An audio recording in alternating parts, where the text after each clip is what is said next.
Hi everyone. ఒక movie చూశానండి. అది ఏ మూవీ ఏంటి అనేది ఈ రివ్యూలో తెలుస్తుంది.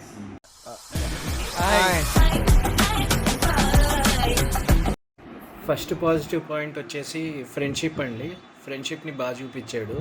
కామెడీ అదిరిపోయింది. ఇంకా ఫ్రెండ్స్గా చేసిన కసిరెడ్డి అండ్ హరి క్యారెక్టర్స్ చాలా బాగున్నాయండి. సినిమా మొత్తం నవ్విస్తూనే ఉంటారు మనల్ని. అండి టీచర్ గాండి లెటర్ ఇచ్చింది నేనే కానండి, రాసిన మాత్రం కార్తిక్ గారండి. బాగా మండుతున్నట్టుంది ఏదోకి. ఇప్పుడు తినంటే ప్రతి జనరేషన్ లో ఊరికి ఎలాంటి వాళ్ళు ఉంటారా? టాచ్ బేరల్లా టాచ్ బేవర్స్ అన్నమాట. ఇంత పెద్ద గొట్ట లుంగిలేదా గొట్టం ఏం చూసారు? ఇంకా చాలా ఉన్నాయి. సెల్రా సెల్లో నేనేం పూతం లేదు. సెకండ్ పాయింట్ వచ్చేసి హీరోయిన్ అండి. హీరోయిన్ చాలా బాగుంది, అంటే బాగా సెట్ అయింది క్యారెక్టర్కి.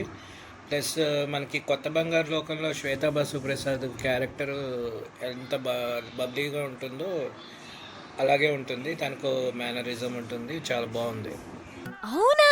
మాకు న్యాచురల్ నీడ్స్ ఫీలింగ్స్ ఉంటాయి కదా. నిజమా? థర్డ్ పాయింట్ వచ్చేసి మ్యూజిక్ అండి. మ్యూజిక్ చాలా బాగుంది. బ్యాక్గ్రౌండ్ మ్యూజిక్ కూడా చాలా బాగా ఇచ్చాడు.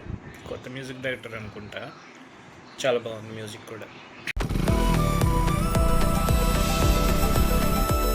ఏయ్ ఏంటి ఇండైరెక్ట్ గా request పెడుతున్నావా?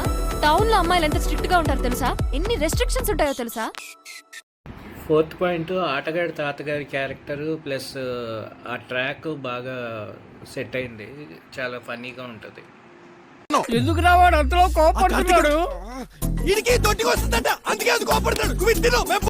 Finally direction, production values చాలా బాగున్నాయండి. ఇంకా క్లైమాక్స్ కూడా బాగుంటుంది. క్యాస్ట్ని బాగా హ్యాండిల్ చేశాడు. క్యాస్ట్ రిలేటెడ్ థింగ్ని తొందరగా ఎవరు డేర్ చేయలేరు. బాగా బట్ ఇతను ఫన్నీ వేలో చాలా బాగా హ్యాండిల్ చేశాడు డైరెక్టర్. ఇంకా గీతా ఆర్ట్స్ చెప్పక్కర్లేదు కదండి. గీతా ఆర్ట్స్ చాలా బాగా ప్రొడక్షన్ వాల్యూస్ ఉన్న కంపెనీ. సో చాలా బాగా తీశారు సినిమాని. సో మనం ఇచ్చే రేటింగ్ 4 hearts.